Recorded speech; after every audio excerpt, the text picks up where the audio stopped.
morning, ladies and gentlemen.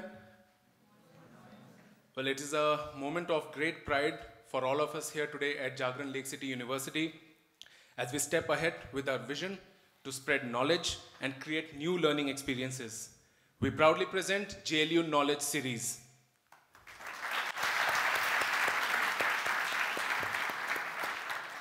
Well, the idea behind conducting JLU Knowledge Series is to facilitate a platform where people from all walks of life can come together to interact with leading industry and academic experts, share their knowledge and experiences, and learn from each other.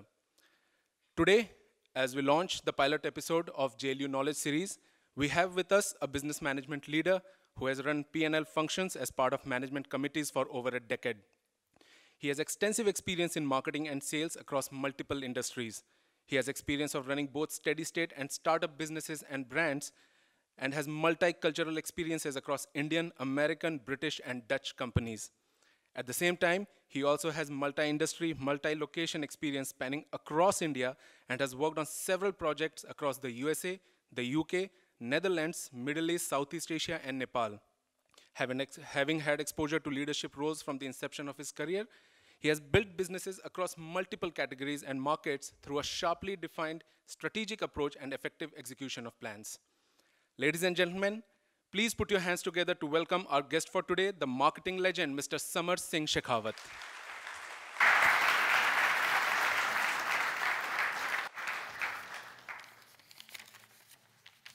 So, okay, how's the Josh? How's the Josh? How's the Josh? Excellent. How many of you have not seen Uri?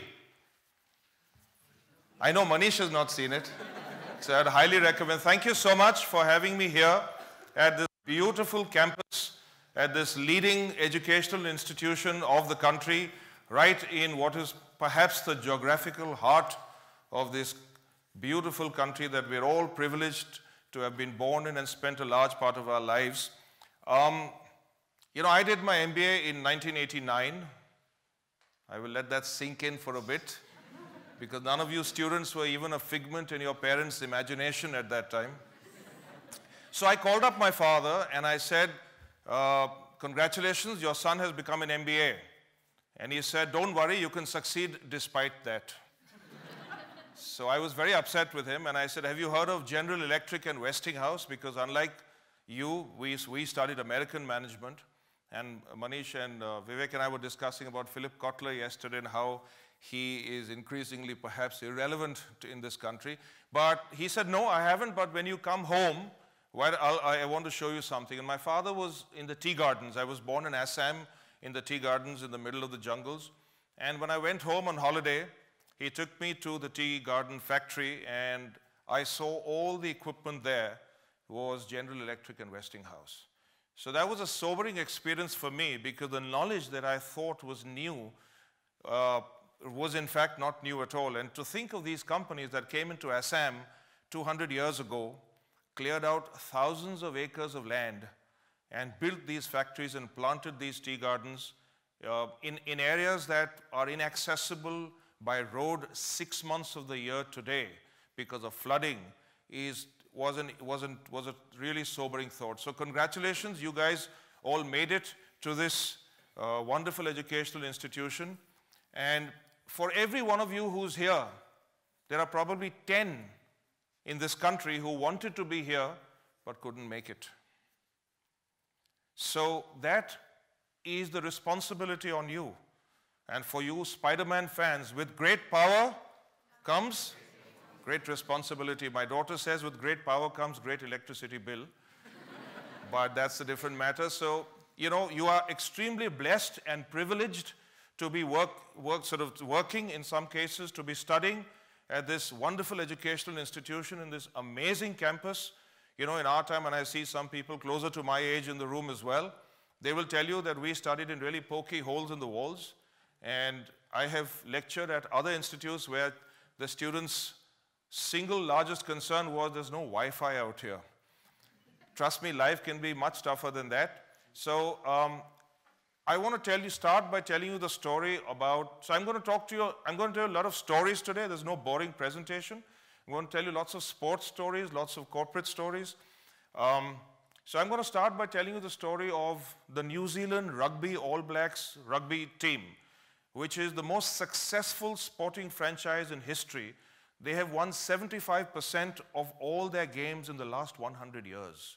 Now that's an amazing record. And I've just finished reading a book called Legacy by James Carr, which is management and life lessons from the story of the New Zealand All Blacks rugby team. And you see that the New Zealand national symbol is a silver fern that you wear on your sleeve. And you know what they say, that when you wear a New Zealand All Blacks rugby jersey, you don't wear it for your teammates. You certainly don't wear it for yourself. You don't wear it for your teammates. You don't even wear it to defeat the opposition. Of course, that is the objective. But you wear it for everyone who's worn it before you and everyone who will wear it after you, including those who are not born as yet. So for all of you who are at this beautiful institute, you are here for everyone who graduated from here before you and everyone who will graduate from here after you, including those that are not born as yet. That is the legacy that you have, and you must value and appreciate and never ever disrespect that legacy. Tomorrow you go out into the outside world, you make a big name for yourself, it reflects positively on this wonderful institution. The reverse is also true. If you do something that is perhaps not so charitable, it may reflect negatively. So that is the sort of the power that you have. Before I proceed further, I want to tell you something else also. When you step out into the world, life is only going to get more and more complex. If you think you have problems today, as the Americans would say, you ain't seen nothing as yet. Okay?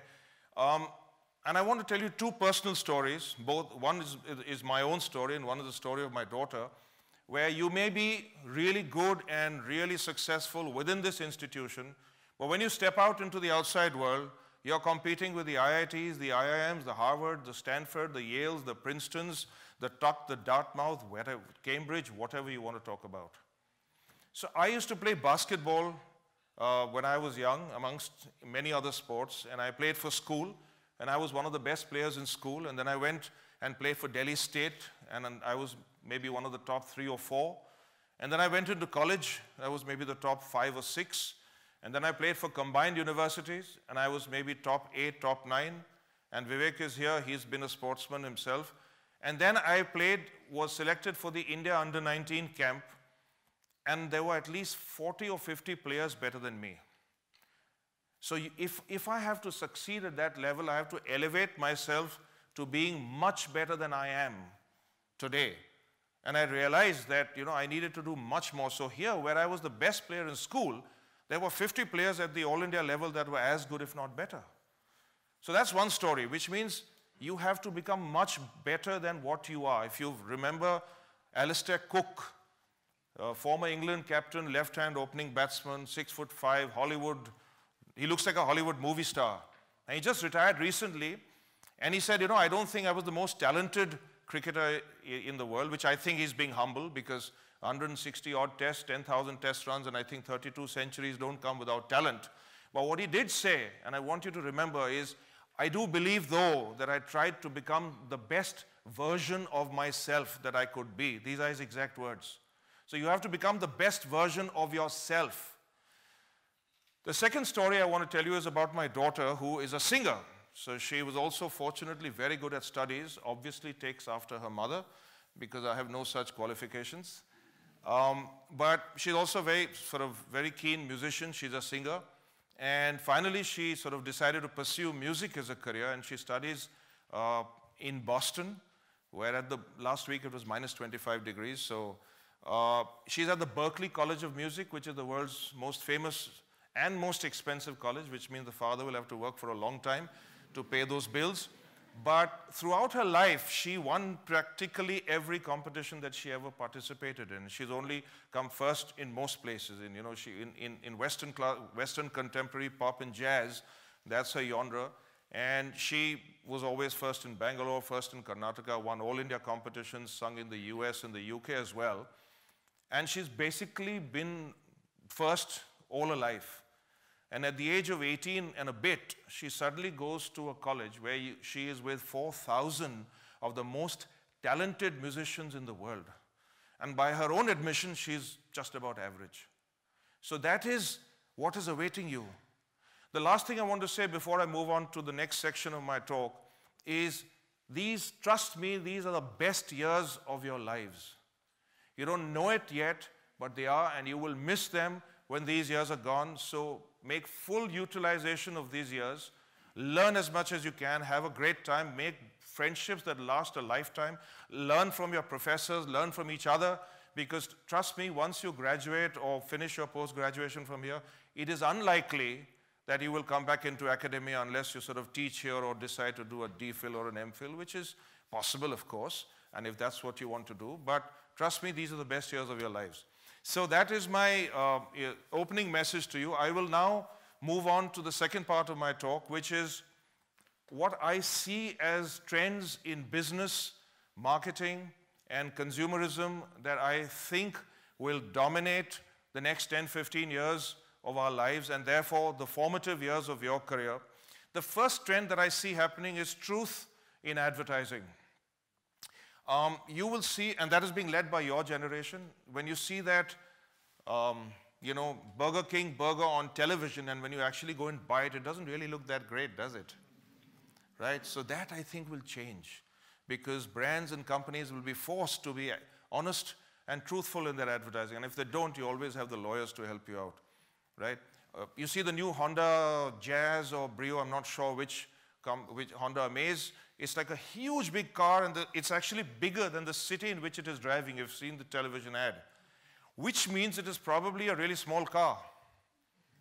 I think all that will change. So truth in advertising is the first thing that I think is going to happen. The second thing, and again being driven by your generation, is brands with a purpose. It is not enough for you. I see, someone nodding his head vigorously in the background. It is not enough for you people to be buying a brand that is just engaged in making money, in commerce. For you, the questions you will ask is, what are you doing for the environment? What are you doing for sustainability? What is your diversity policy? How are you giving back to disadvantaged sections of society? What is your stand on LGBTQI? And it goes on and on. What are you doing for bringing women into your organization? Are you free range? Are you organic? Are you fair trade? I see a lot of people nodding here, because for your generation that means a lot. It's more than just making money. And internationally, these brands are called woke brands, W-O-K-E, from I have woken up. So it's brands with a purpose, I think, are increasingly going to matter. And if you've seen, a lot of companies are doing it already. It can go wrong as well, and I'll give you examples of how it can go very wrong. It went very wrong with Pepsi and the Kendall Jenner ad. Does anyone remember that? Yeah, so some of you have seen the Kendall Jenner. Basically, if you don't know who's Kendall Jenner, then I'm really happy, because these people are famous for the sake of being famous. And there are, like the Kardashians. You heard of the Kardashians? Yeah, now I'm talking. So Kendall Jenner was in a Pepsi ad, and she's a Pepsi brand ambassador. And basically, there are riots going on in the city, and this was around Brexit. And basically, she comes down and she offers everyone a Pepsi, and people stop fighting and hug each other and go home. Now, if that isn't overpromise, by the way, I've worked for Pepsi. If that isn't overpromise, then I don't know what is. They got trolled massively saying, are you trying to tell me that drinking Pepsi can solve the world's problems? So it's overreach. It's overpromise. I mean, at the end of the day, a cola is a refreshing soft drink, which really tastes great, hopefully, on a hot day. And beyond that, I don't think it can promise much. Look at the recent Gillette ad. See, Gillette is faced with a peculiar problem that it had never faced in all these years of their existence, which is as follows. Historically, they've only spoken to men. They have vowed that we will never speak to women, without explicitly stating so. However, men have stopped shaving. It's true. See the number of people with beards in this room. Men have simply stopped shaving, and therefore Gillette sales and every other shaving product sales have actually started declining. Of course, that's given rise to new industries for beard oils and beard creams and mustache, stuff like that. Incidentally, do you know why men grow beards? Because it is the only thing they can do that women cannot. Trust me, it's there. And this is not just me saying it. Research has established this, right? Because today you have men having manicures, pedicures, facials, and you have women who are firefighters, pilots, and in the armed forces. You know that they're discussing putting women in the front line of combat operations. Now this, and there's nothing right or wrong about it, it's not good or bad, it's just the way it is, right? So Gillette put out an ad, which essentially, how many of you have seen the new Gillette ad? Some of you, maybe. If you haven't, I would suggest you see it. By the way, men hate it and women love it. Because in the ad, it's, as the lawyers would say, the emasculation, the evisceration of men and the emancipation of women. If you don't know what those words mean, you always have Google. Or if you're married, your wife will tell you because they know everything. But basically, it's showing don't let boys fight with each other. Don't let them be disrespectful to each other. And don't let them be disrespectful to women and don't eve tease. So some of those things I can understand. But there's huge backlash saying that you're taking away our masculinity. If you're not going to let boys be boys and men be men, then what are we talking about? By the way, the reason they're doing this is because they now want to focus on the women, right? Because, I mean, they're saying that men have stopped using our products, and therefore maybe we need to focus on women. So the women love it. They're saying you're making men more sensitive, more metrosexual, more under our control. By the way, you know why in Hindu mythology they say कि जब आदमी और औरत की शादी होती है, अभी 7 जन्मों का साथ है. Do you know why? Because वो पहले जन्म में जब husband train हो जाता है, तो you don't need to waste time in retraining him in the next 6 generations. They're never going to call me back again, yeah. Politically incorrect. But the women love it. You know, love the ad. And the men hate it. And also, the main problem is that Gillette's line used to be, the best a man can get. And they've changed that line to, the best a man can be. Now, at the end of the day, for God's sake, it's just a shaving product. How can it make me the best version of myself? I mean, that's classical overpromise and overreach. So, you know, in their attempt to be a woke brand and a purpose brand, you can get it highly wrong. On the other hand, good examples in India of brands that have done well on that, Tata Tea, Jagore, for instance, or Havells, Hawa Badalegi. They've taken popular sentiment of bribery, or anti-bribery corruption and said that. And Hawa Badalegi, you can sort of imagine, you know, it's a fan at the end of the day. And with tea, you wake up in the morning, so Jagore is, I think, good examples of brands that have done it well. The third thing that I think is increasingly happening is the younger generation today is all about experience and not about possessions. It's all about that Instagram moment. You know, bungee jumping in New Zealand, climbing Mount Kilimanjaro, maybe trekking in Kudremukh, but it's about that Instagram moment, and you guys don't trust Facebook anymore, so it's all about Instagram. The only way I know what my daughter is doing is by looking at her Insta story. She still hasn't blocked me, which means I'm still a cool dad, you know. So but it's about that Instagram moment. So your generation will think nothing of buying private label if I can save up money to go on a backpacking trip to Europe, for instance, or you know go to Japan with whoever, you know. So now this throws peculiar challenges to companies. Because of changing consumer behavior, certain industries are just getting wiped out. And new ones are forming. Now imagine if you're a company, Bombay Dyeing in this case, that makes cloth napkins. Who uses cloth napkins anymore? Even 5-star hotels have increasingly stopped using them because paper is cheaper, more versatile, disposable, and so on and so forth. I mean, you can wipe the floor with paper, you can wipe the wood with paper, you can wipe your face with paper. With a napkin, you can't necessarily wipe the floor and the table. So Bombay Dyeing is probably having to shut down its cloth napkin manufacturing unit. Today's generation, you can go into their homes, they've been living there for 5 years, and you will feel that they moved in yesterday. They don't own furniture, it's all hired and rented. Why waste money? They don't have milk and newspapers delivered to their home. You know, in our generation, nothing made you happier by opening the door and seeing your newspaper in the morning, because you don't read newspapers anymore. You get your news from Twitter, BuzzFeed, Huffington Post, Scoop Whoop, and God knows what other sites. And also, you can always read all the newspaper publications on your handheld device.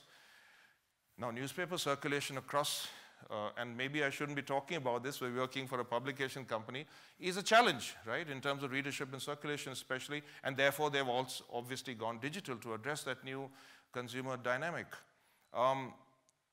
They don't have breakfast at home anymore because there are companies that will deliver food to you in your offices. McDonald's has started opening for breakfast in most parts of this country today. I mean, when growing up, Vivek will tell you there was no place that you could eat breakfast, barring probably an idli vada, sambar dosa sort of kind of place. Today, you have so many restaurants open for breakfast all the time because that's new consumption behavior. You know, and with the BPO, IT, KPO revolution, people are working 24/7. You look at the tech parks that have come up in every city in this country, which has completely revolutionized consumer behavior. So experience over possessions any day. People are not learning how to drive because between Ola, Uber, and whatever else, why should I learn how to drive? I mean, I learned how to drive at 12 and 13. I was in the tea gardens. By 13, I'd already got my license, by the way. I will not recommend you guys do that. But the other guy came home, touched my father's feet, and gave the license to me. And we were driving tractors, trailers, jeeps, buses, everything. I was driving World War II trucks in the tea gardens. Because today, half my team at UB did not know how to drive, and half of them were above 30, 35. And they had no intention either, because they believe it is a totally useless skill. I can utilize that time better on my phone or reading or chatting or whatever while I'm being driven from one place to the other. I don't need to buy a car that depreciates 40% in the first year. No parking, no registration, no road tax, no insurance, etc. I don't need to do any of that. Now imagine if you're a car manufacturer. And I actually met Anand Mahindra at the Mumbai Marathon, and he said, Mr. Sheikhawat, if I did not have an order for 25,000 cars between Ola and Uber, I would have had to shut my plant for 3 months. You know, because car production, etc., for passenger travel is coming down. The next one, I think, is environment and sustainability will become an increasingly big issue in your generation because our generation messed it up, frankly. If you look at what's happened in a place called Thoothukudi, which is Tuticorin, Vedanta's copper smelting unit, which I'm told produces 34% of India's copper, has an investment of 2,500 crores and contributes to about 4% of Vedanta's EBITDA. So any BCom graduates here will understand what I'm talking about. Has been shut down. It's been shut for more than a year because they were producing copper and they were leaching harmful chemicals into the water, which was causing cancer in the communities around. And people have been protesting for 20 odd years, and nothing happened until about 2 years ago, where there was a big gherao and there was police firing and 13 people died. Now imagine if one of you youngsters is the works manager of that plant. You ordered the firing that killed 13 innocent people. Or more importantly, imagine if you're the PR head of Vedanta. Imagine the kind of Twitter storm or avalanche of news coverage that you will be buffeted by. So what that prepares you for is to handle life's challenges in a completely different fashion. So the environment and sustainability, the oceans, we are polluting the oceans, will increasingly matter a lot. You know, what are you doing for your carbon footprint? I think those kind of things will be a big movement in your generation going ahead. Political and religious intolerance. Increasingly, you are seeing the world moving to the far right. Right? Whether it is Donald Trump in the United States, in India, you see Duterte in the Philippines, you see Erdogan in Turkey, Brexit in the UK, Marine Le Pen in France, and so on and so forth. There's a rise of the right wing, right? By the way, I think Donald Trump's going to get a second term. It's true because I go there to the US very often, and the people who voted for him, they love him. And there's no right or wrong. You, as marketing and as observers of human behavior and sociologists, and you need to recognize the sentiment on the ground. Because in their words, he is doing exactly what he said he would do, you know? And like I said, the new divide is, you know, I used to go to Heineken to speak at the Global Marketing Conference in Amsterdam every year. The new divide is not between the rich and the poor. It's not between the haves and have-nots. It's between the open and the closed, which means the open-minded and the closed-minded. And that is the new divide today. It doesn't come from wealth. Now, in my time, Politicians was someone you made fun of, regardless of whether you voted for them or not. Right? Today, I see people blocking each other because someone likes Modi, someone likes Rahul Gandhi. I see people unfriending each other. I see people screaming and shouting and coming to blows with each other. I mean, here's a news flash for you guys. None of those guys care about you. They don't even know you exist. You're fighting for someone that is a myth in your mind. And do you know why they don't care about you? Because you don't belong to the rich industrialists. I will not take their names because this is a video recorded session. And maybe if I take some names, I won't get a job with them. But the big rich industrialists, you're not them. So they're not interested in you. You're also not OBC, scheduled caste, scheduled tribes, who they can come to for your vote. So again, you don't matter. Petrol price hikes, vegetable price hikes, fuel price hikes, none of this affects you. And unfortunately, you are not enough in number. Even if you vote, by the way, please go and vote. So that is something that has changed, very different from our time. We didn't vote. We just complained we didn't vote. But today, youngsters can't wait to turn 18 until they go and vote, which is brilliant. But there's not enough of you to change the narrative of this country. You're only 10, 20, 30 million. The day you become 3, 4, 500 million, that is when this country will change in many ways. And according to my calculation, it's going to take at least 40 or 50 years. But religious and political intolerance is increasingly a phenomenon that you will see impacting relationships between nations, impacting businesses, and so on and so forth. And that's a reality. And you need to work your way around that and with that.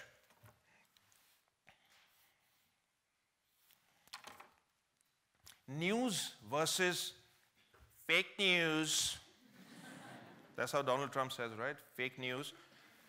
Now, in our time, there was no concept of fake news. I mean, we believe what we saw on television and what we read in the papers. Vivek ji, you remember, हम लोग picture देखने जाते तो news reel चलती थी picture के पहले. What happened in the last one month or 1 week? Indira Gandhi ji कहाँ गई? वगैरह वगैरह. Zail Singh ji ने क्या किया? You know, those kind of things. That we used to see newsreels in today. You don't need to do that. It's happening real time live. If Anil Ambani has gone to the Supreme Court this morning, you guys already know about it. You're probably seeing a live feed from the Supreme Court. If the Rafale deal is going to, the CAG is going to place it on Parliament today, you'll probably have Lok Sabha TV broadcasting that live to you. 9 people have died in a fire this early hours of the morning today in Karol Bagh in Delhi. We are seeing the gruesome details up front with live television. You know what Virat Kohli had for lunch, how many times he kissed Anushka on which cheek, which outrageous piece of clothing Ranveer Singh wore. Everything that's happening, who's saying who. So there's nothing private anymore, and therefore the shock value of that doesn't exist anymore. But if I show you a burning oil field in a desert, how do you know whether it is Iran, Iraq, Afghanistan, or Kuwait? Is it the American war? Is it the Soviet drilling? Is it Chinese aggression into Africa? How do you know? Yes, there are sites like Snopes and other places that tell you whether this is fake or not. But frankly, that's the biggest challenge for your generation, fake news. Because trust me, there is a lot of fake news. People morph stuff, people doctor tapes and audio and video. I mean, someone sent me something on Facebook that showed 4 different Barack Obama speaking and asked me which is the real one. Turned out none of them. Now I'll give you the upside of technology, and technology does that, right? With artificial intelligence, machine learning, cryptocurrency, blockchain, etc. I mean, the world is, Sophia, you've heard of the new humanoid robot called Sophia, developed by David Hanson, and I'm actually talking at TED Talks later this month in Bangalore, and that's one of the topics I'm going to be talking about. But it's a scary prospect. People like Mark Zuckerberg and, well, not Mark Zuckerberg actually, people like Elon Musk and Bill Gates have been warning about, Larry Ellison have been warning about the dangers of AI. Of course, Zuckerberg is a huge supporter of AI. And you don't know where it will end. So that is the kind of thing that we see will be happening in terms of fake news. And my suggestion to you is, do not abandon your common sense. I don't know why it is called common sense. It's not so common. But the only truths in your life are what is happening in your life, not what happened in your father's lives or in your professors' lives or in your colleagues' lives. Your journey is yours alone. So trust your life's experiences. The only truths in your life are your life's own experiences. Yeah? And don't fall prey to news. In fact, that's the reason why WhatsApp has limited the number of forwards at any particular time to only 5. Because they believe that the potential of WhatsApp to spread fake news is extremely high. The next one, which my wife and daughter both were very keen I talked to you about, is the Me Too movement and sexual abuse and sexual harassment. How many of you have seen the film Pink? A lot of you. According to me, Pink was a failed opportunity. In reality, it's actually much worse than that. But when I spoke to Angad, who's a good friend of mine, he said that, sir, we had to show something that is universally acceptable, and we managed to get the point across. Now, you know, in my time, when a lady said to you, do you want to have a drink? People said, I'm going to get lucky, you know. But today, if she said, do you want to have a drink, that's exactly what she means. One drink, just like a coffee. And when a woman says no, she means no. The reverse is also true, frankly. But we don't have laws for that at the moment. Maybe in your time we will have laws. Frankly, I thought in my lifetime I would not see 3 things happening. I didn't think we would see an African American as president of the United States. You know, and I have to say African American because that's the politically correct way of saying it. It happened. I did not think we would see a female as president of the United States. It almost happened, and I don't know what's going to happen. I still have doubts as to whether it will happen, despite Tulsi Gabbard and Kamala Harris and everyone announcing their intentions to run. I think Donald Trump's going to get a second term, and I hope I'm wrong, frankly. But you look at our country, we've had a female head of state, right? We've had Indira Gandhi as our prime minister. Even during the UPA government, we had a female head of state in real life, right? Bangladesh has had 2 female heads of state, Begum Khalida Zia and Sheikh Hasina. Sri Lanka has had 2 female heads of state, Sirimavo Bandaranaike and Chandrika Kumaratunga. Pakistan has had Benazir Bhutto. So in some ways, Israel has had Golda Meir. The UK has had, now has Theresa May and has had Margaret Thatcher, thank you so much. You know, the Philippines has had a female head of state. Australia has had Julia Gillard. Norway, Sweden, etc. Many countries. America still doesn't have a female head of state, and they're 50% of the world's population. Actually, 52%. If you let nature take its course, that's the way any civilization progresses. The female of the species always has to be larger than the number of males of the species. That is how civilization progresses, right? And you can see the development index of a nation by seeing the gender ratio. Places like Singapore, places like the UK, the US, the developed world, Western Europe is typically more than 50% female. And the rest of the world is typically less than 50% female. It's particularly bad in the Islamic world. Some parts in India are really, really bad as well, including, I'm ashamed to say, the state that I belong to, Rajasthan, Haryana. There are districts where the gender ratio is 600, 650 women to every man. You have Sikhs going to Nepal to get married. You know, by the way, the hill states have always had a much higher gender ratio and far higher tolerance and far more respect for the female, feminine gender than the plains. And that's another story for another day. Coming to the last part of this, in this world of technology, media isolation is going to be increasingly a role that is playing in all our lives. Because Facebook makes other people look much cooler than they are in real life, as does Instagram. You know, everyone appears far cooler in social media than they do in real life. I mean, look at my profile picture on Facebook. It has, I mean, I'm nothing like that at all, but I need to change it. That was during my Kingfisher calendar days, which but, you know, don't believe what you see about people having the greatest time of their lives on social media. I mean, they are as happy or as unhappy or as capable or as incapable as you are. It's just a chimera, it's a myth. Do not get seduced by that. Do not fall into that trap and believe that your own lives are not worth much more than anyone else's. But in this world, leadership is increasingly a scarce commodity. Look around you. All the leaders you see seem to have feet of clay, or they say, no, the gods have feet of clay. Business leaders seem to be in real trouble. Someone's being investigated by CBI, someone has run away from the country, someone is accused of defrauding, etc. And, you know, so business leaders seem to be falling by the wayside. Sports people, you know, seem to be saying things that they shouldn't, especially on Karan Johar's show. In public, I'm saying. Then you look at people, politicians. You know, I asked my daughter once, I said, do you like Narendra Modi? She said, no. I said, do you like Rahul Gandhi? She said, no. I said, why not? She said, they're politicians. How can you like them? Which I thought was fantastic. And then I asked her, I said, you know, her name is Mahima. I said, Mahima, and she's an inch taller than I am. She's like 6'2". So she tells me, so I asked her, I said, you know, when you grow up, what do you want to be? And she said, happy.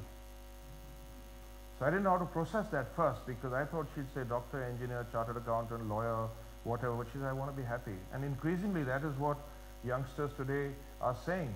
But I'll tell you about leadership. I think it's a really scarce commodity today, and I will tell you a story about, you guys have heard of a cricketer called Shane Watson? Yes, so Shane Watson in his time was one of the most famous and probably one of the best, along with Jack Cullis, one of the best all-rounders in world cricket. Powerful batsman, you know, good fast bowler, great fielder, big, strong guy. Now, in the last 3 years of his career, he's been in the decline, right? He's been hammered all over the park for RCB. He was not scoring runs. And if I told you at the beginning of last year that not only will Shane Watson play, but he will score the match-winning century in the finals and help his team win the IPL trophy, you would have laughed at me. Because he's 3 years older, he's less fit, he's had problems with fitness, etc. And in fact, to the second half of the IPL, he couldn't even bowl. He had, and when if you guys saw what happened in the finals, when he came on to bat, with heavily bandaged thighs and strapped up, and for the first 11 balls, he scored 0 runs. And his captain was just standing like this in the dressing room and watching, nothing, saying nothing. And in the next 40 balls, he scored 100 runs. And at the post-match presentation, when they asked him, what do you have to say? He said, you know, I'm just so grateful to be able to play cricket again. That's what he said. And he said, I'm so grateful that someone bought me and I got the chance to play cricket again. After playing probably the most defining IPL innings of his life. And he said, I wanted to score a run a ball. I got a little lucky. I did manage to do a little better than that. Now, he was not bought in the first round. He was not bought in the second round. Finally, he was bought in the third round. Now, what changed in his life? Only one thing changed. A phenomenon called MS Dhoni happened in his life, who gave him the faith and courage and confidence that you have done this before. You can do it again. I have faith and trust in you.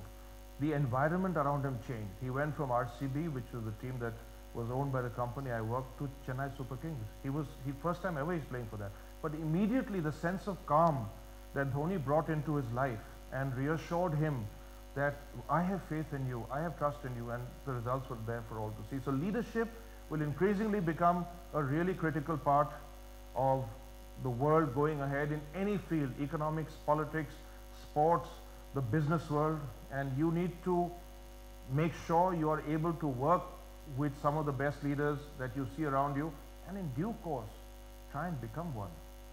If you think that I was just dropped from the earth and landed here in this position, that's absolutely untrue.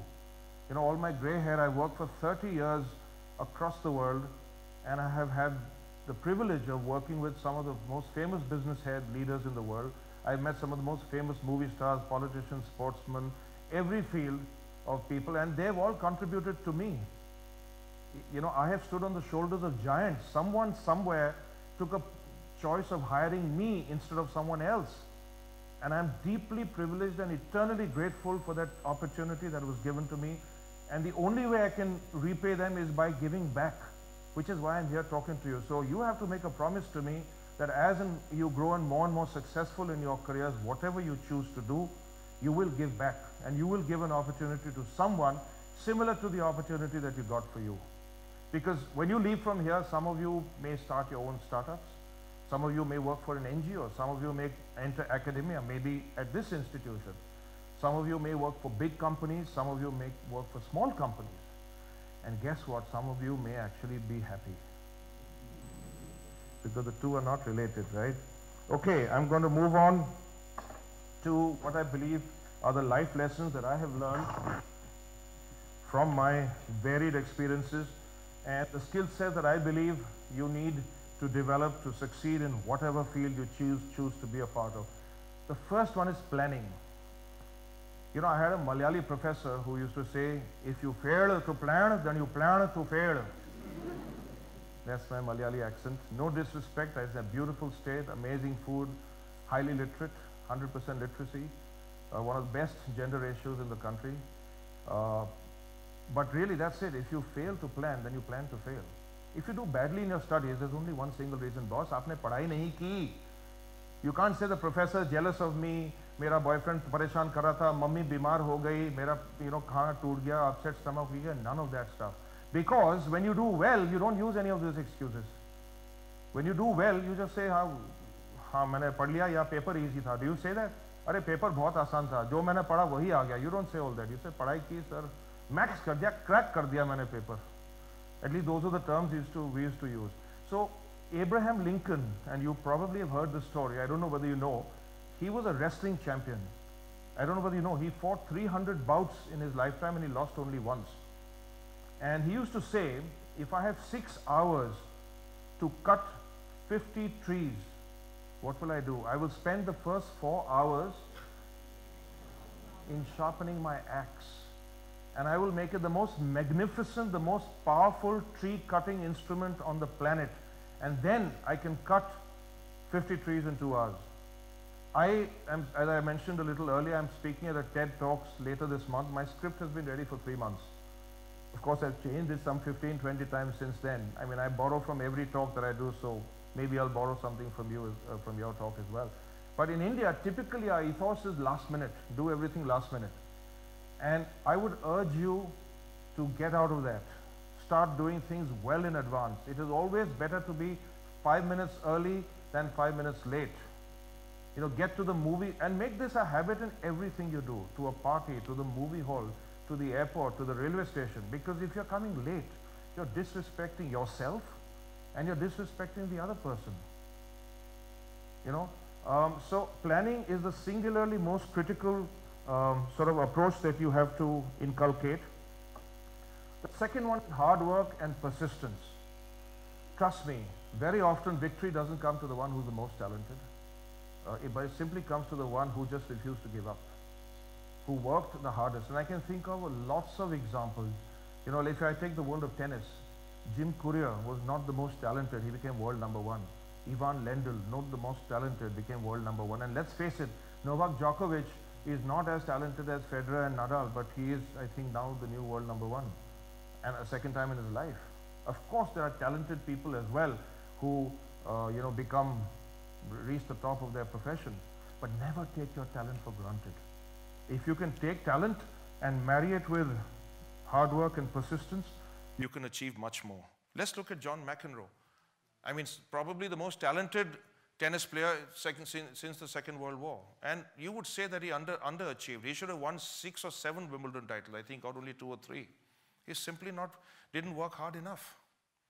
On the other hand, if you take talent and a supreme work ethic, you can see what can be delivered. Look at Roger Federer. Look at Virat Kohli. Look at Cristiano Ronaldo. Look at Lionel Messi. Look at Michael Jordan. Look at Tiger Woods. Look at Michael Phelps. This is tremendous talent with an amazing work ethic and discipline and self-sacrifice. Vinod Kambli, by the way, was more talented than Sachin Tendulkar. Where did he reach? Mike Tyson, world heavyweight boxing champion at the age of 21, just couldn't handle the fame and fortune, everything around him. Diego Maradona, world's best player at the age of 21, 22, couldn't handle it. You know, and we've had so many instances of people who just faded by the wayside because success came too early to them and perhaps too easy to them. They didn't respect it enough. And when it comes the second time round, then you realize what that entire thing meant to you. So I will tell you the story of a Sri Lankan cricketer called Marwan Attapattu. How many people have heard of Marwan Attapattu? A lot of people. When he made his test debut for Sri Lanka, in his first innings, first test, he scored 0 and 1. And he was dropped from playing for Sri Lanka for 4 years. Went back and played domestic cricket, scored tons of runs, was selected again, and his scores were 0 and 0. Dropped again, goes back and plays domestic cricket for 4 years again, and again he's selected, and again he scores 0 and 0. So by now, he's been playing cricket for 8 years, and he's been waiting for 8 years to score his second run in Test cricket. Can you think of the number of times he must have thought of giving up the game? How many times must he have thought that, you know what, I probably can't succeed at the international level. Maybe I'm just good enough for domestic cricket. How many times do you think he would have given up, he would have thought of giving up his dream? But he didn't. And full credit to the Sri Lankan Cricket Board, they selected him a 4th time. And this time, he did not disappoint. He scored 5 double centuries, 16 centuries, and scored about 6,000 Test runs, and went on to captain Sri Lanka and retired as one of Sri Lanka's most respected cricketers, and really one of the nicest people you can meet. On the other hand, you look at John Travolta, name from my generation, became an overnight superstar with a movie called Saturday Night Fever.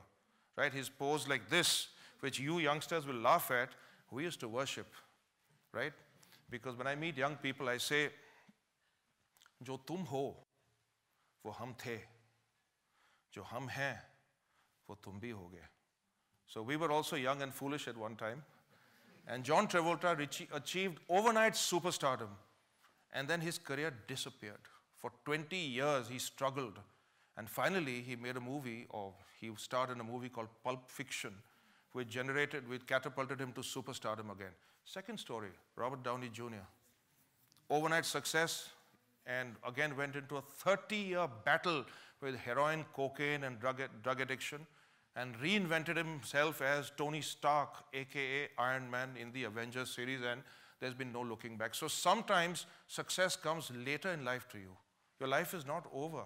I mean, if you don't get early success, no problem. We don't know what is destined for you. You know, so keep trying at it. So hard work and persistence. The third one is courage. How many of you have heard the story of Sachin Tendulkar when he made his debut against Pakistan with Wasim Akram and Waqar Yunus bowling at 90 miles an hour and swinging the ball more than Shakira can swing her hips? And he was 16 years old. And I've heard the story from Sachin. I've heard it from Sheripa, which is Navjot Sidhu, and this time I heard it from Wasim Bhai. I had breakfast with Wasim Akram at the Trident this year, and he told me, and I've heard the same story from 3 different people, and Wasim Bhai said, हमने बहुत सुना था कोई Sachin Tendulkar, सुना था वो 16 साल का था. He was 16 years old when he was making his debut. So जब खेलने आया तो मुझे लगा कोई 12 साल का लड़का आया है.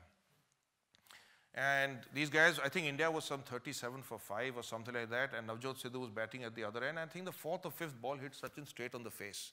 And he collapsed on the ground, and there was blood on his shirt and blood on the pitch. And Navjot Sidhu said, मैं मुड़ गया because I felt like throwing up. And he looked like this to the captain to say, shall we walk off the ground? And he was about to walk off, and from behind he heard a voice, मैं खेलेगा. And he turned around, and Sachin was ready again. He had wiped the blood off, etc. And then he scored, I think, Vivekji, some 30, 40 runs in that debut test of his. And when he was changing his jersey in the changing room, there were blue marks all over his body where the ball had hit him. Now, a 16-year-old boy facing 2 of the most feared fast bowlers in the world at that time, with the ball swinging like that, if that is not what courage is, I don't know what it is. So there will come times in your lives and in your where you feel depressed, you feel defeated, you feel dejected. I have 2 bits of news for you. Number 1, you're not alone. You're not the only person who's going through that at that time. Number 2, this is not the first time it has happened, and certainly this is not the last time that it will happen. It will happen again and again and again. And do you know, when you're going through a bad time, do you know why bad times don't last? Because good times don't last. It's a cycle that keeps going. Winston Churchill used to say, when you're going through hell, keep going. Because inevitably, hawa badlegi, rukh badlega, and you will come out at the other end of it. So, courage is the third one. I told you about planning, hard work, and persistence. Courage, focus. The next one is focus. Now, some of you who are studying here will fall in love. Maybe the boys will fall in love with the girls. Or maybe girls with girls and boys with boys. Article 377 has been decriminalized in this country. And it's natural, right? During my MBA time, I think three couples from our batch got married. I mean, one of course was separated. Two have had very successful marriages. You know, a wedding is an event, but a marriage is an achievement. There's a difference between the two, remember that. But if you make falling in love the sole focus of your existence out here, the beautiful campus, you know, so Jagran Lakecity University ki haseen wadiyon mein hum ghoom rahe hain, I guarantee you will flunk your exams. If you make that the focus, so what is your focus? Why are you here? What wakes you up in the morning and gets you here? When I recently met Mary Pierce, who was double French Open tennis champion, and I asked her, I said, who was the toughest tennis player you ever played against? Was it Gabriela Sabatini or Steffi Graf, names from my generation? And she looks at and she said to me something really beautiful. She said, you know, when I just played the yellow ball. I didn't care who was hitting it. I played the yellow ball. When Virender Sehwag was when he was playing Shoaib Akhtar for the first time, and Sehwag being the Najafgarh Jat that he is, which is totally uncluttered mind, you know, very simple, uncluttered, which is brilliant because that worked for him. And we all know how he could change the game in a 2-hour span, you know. As Vivek ji was telling me, who could score 100 before lunch or be 90 at lunch. So someone told him, तुझे डर नहीं लगता है? शोएब अख्तर बोल रहा है कि मैं 100 मील के स्पीड पर बॉल करूंगा. तो Sehwag's legendary answer was, मैं बॉल को देखता हूँ, बॉलर को नहीं. So Mary Pierce said, I play the yellow ball. Focus on the key matter. If I am speaking here and talking to you, and you get overawed by a reasonably presentable gray-haired man in a reasonably well-dressed, well sort of cut suit, but if I'm talking nonsense, please stand up and tell me. Or don't tell me afterwards. Because this is being recorded, right? So focus on the matter at hand and don't get swayed by other extraneous things. Staying motivated. I told you about early success in life. I will tell you the story of Stephanie Rice, Australian quadruple Olympic gold medalist. Really gorgeous. If you go to my Facebook, you'll see me standing with her. And if you didn't know she was a swimmer, you'd think she's like a Miss Universe or something. Really tall, gorgeous, lovely lady. At 19, she had won 4 Olympic swimming medals. And she said, my life is over. Because everything that I've worked for in my life, I've achieved. At 19, she says, since the time I was 3 years old, this is all I've wanted to do. Now that I've achieved it, I don't know what to do with my life because there has been nothing else. When I used to ask Sachin that, you know, people keep saying, when are you retiring? When are you retiring? He used to say, boss, you're not asking me to retire. You're asking me to stop living. Because from the age of 3, this is all I've ever done. Because I've never done anything else, so I don't know what I'll do with my life. You know, so I asked Stephanie Rice, I said, so what did you do when at 19 you were a quadruple Olympic gold medalist? And, you know, so she said, well, I went and talked to Michael. If I tell you the surname, then you don't know who I'm talking about. But I'll tell you in any case, she went and asked Michael Phelps, who was the most successful Olympian of all time with some 30 gold medals or something like that. And she asked him a beautiful question. She said, Michael, how do I win when I have already won? How do I win again and again and again?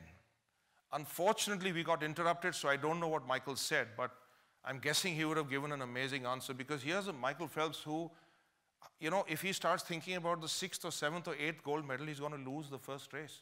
He won 8 gold medals in Beijing, finally broke Mark Spitz's record from 1972 of 7 golds. But for win each gold, he has to win 4 races for every gold medal. So he had to win 32 consecutive races. And if not win all of them, but at least in the quarters and semis, he has to come first or second, to finally win. Now, if you start thinking about the 17th, 23rd, 25th, 31st race, he's going to lose this first one.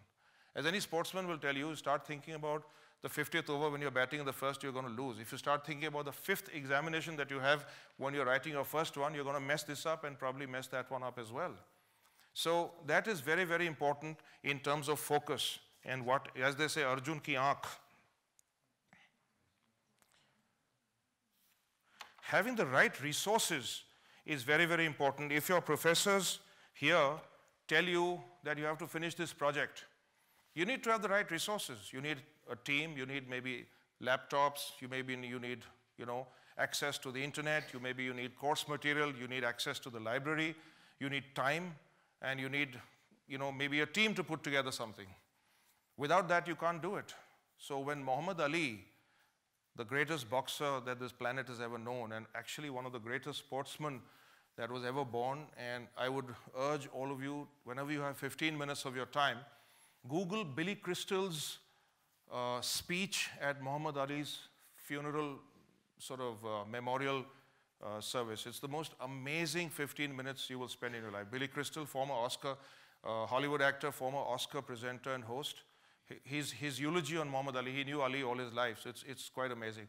And Ali used to train by running up the hills and coming down, and people used to say, man, how do you manage to do that? I mean, how come the mountains don't tire you out? And Ali's legendary answer was, it is not the mountains that tire you out, it is the stone in your shoe.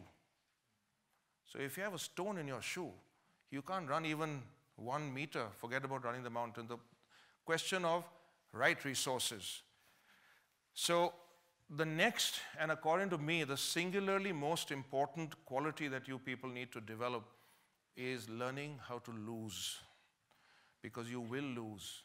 You will lose more often than you will win. You have already lost more often than you've won. You probably applied to 5 different places for admission and you probably got 2 or 3, and maybe you finally joined 1. You probably line marrowed 5 girls and probably 4 slapped you and 1 said, who's this creep and stalker? And maybe someone was charitable enough, for instance, to, say hello to you. So you already lose more often than you win. And you have to learn to lose. And I find today's generation, and I'm not putting you necessarily in that category, actually I am, find it very hard when someone says no to them. You find it very hard to handle rejection. You find it very hard to lose because, and it's our fault.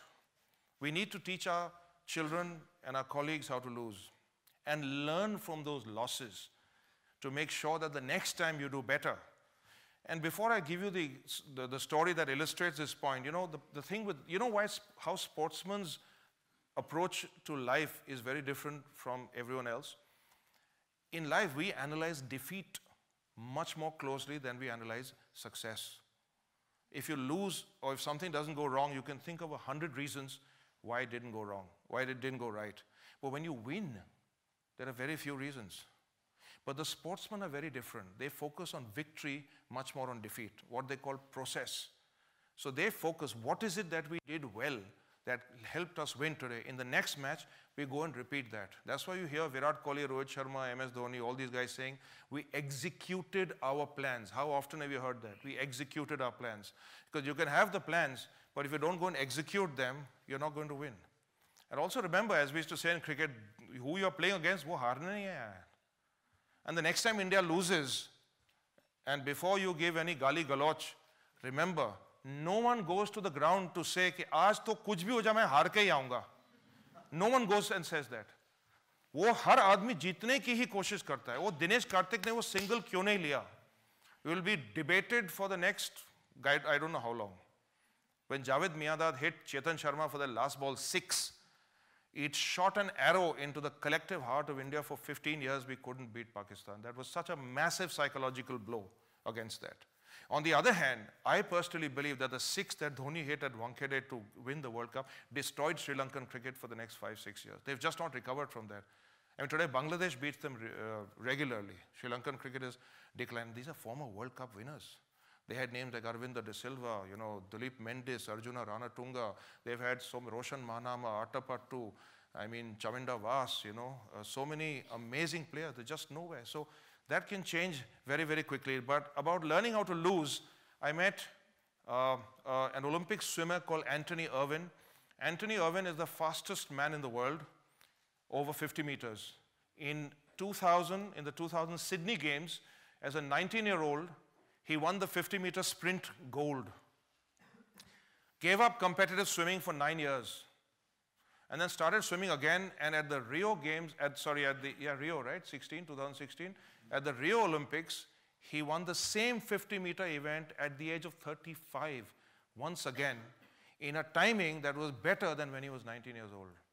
It's an almost impossible task to even comprehend. So there was this German woman who wanted to write his autobiography, and we were all standing and chatting, and he was the brand ambassador for the Airtel Delhi Half Marathon, I think 2 years ago. And he said he's like 6'4", 6'5", and he's probably the most intelligent sports person I've ever met in my life. He could easily be a professor at a university. And this lady said that, I want to write your autobiography. And he said, you know what, that's the most disgusting thought I've ever heard in my life. And I said, Tony, why? I mean, your story is so inspirational. It will inspire so many people. Why are you saying no? He's saying it's very simple. I have only won all my life. Until I've had the privilege of losing, look at the words he used, until I've had the privilege of losing, how can I teach anyone anything? And I said to him, sir, aapke pair kahan hai, mujhe please chhune dijiye. Which sportsman will talk like this? Jab tak main hara nahi hu, main aapko kuch nahi sikha sakta hu. So he's saying, please wait for me to lose, and then you can come and write my story, because then I can teach you much better than if I've only won. So that is quite an amazing thing. Self-improvement. Very, very important. How will you react if I tell you that you guys are admitted? I don't know, you have MBA students, you have undergrad engineers, I'm not sure of the entire mix.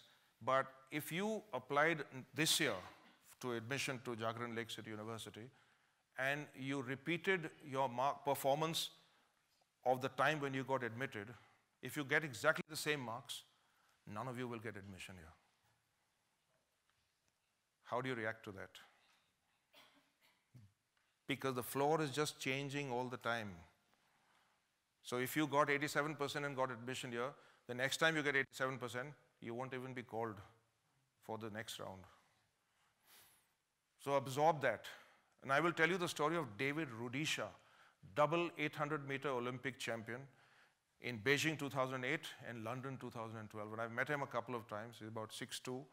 You can Google this. He won gold in the Beijing Olympics, and then he improved upon his timing by 4 seconds in 4 years. So he ran the 800 meters in 2012 in a time of 1 minute 41 seconds, approximately 100 seconds. Running 800 meters in 100 seconds. That's like running 8 meters per second for 100 seconds. And he improved his timing by 4 seconds in 4 years, which is unbelievable. On an 800-meter race, it's just 2 rounds of a track. And I asked him, I said, why did you push yourself so hard? He says, very simple.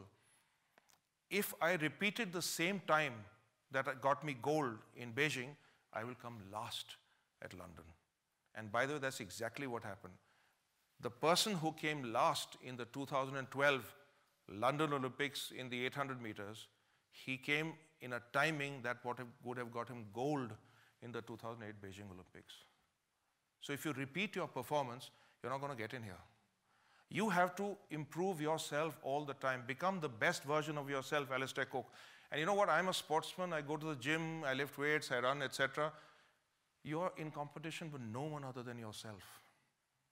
Look to your left and right. If you're competing with them, there is only disappointment there. Trust me. Are you better today than you were yesterday? Will you be better tomorrow than you are today? Your only journey is your own. The person on your left or right has come here from a completely different journey, and that journey is not yours.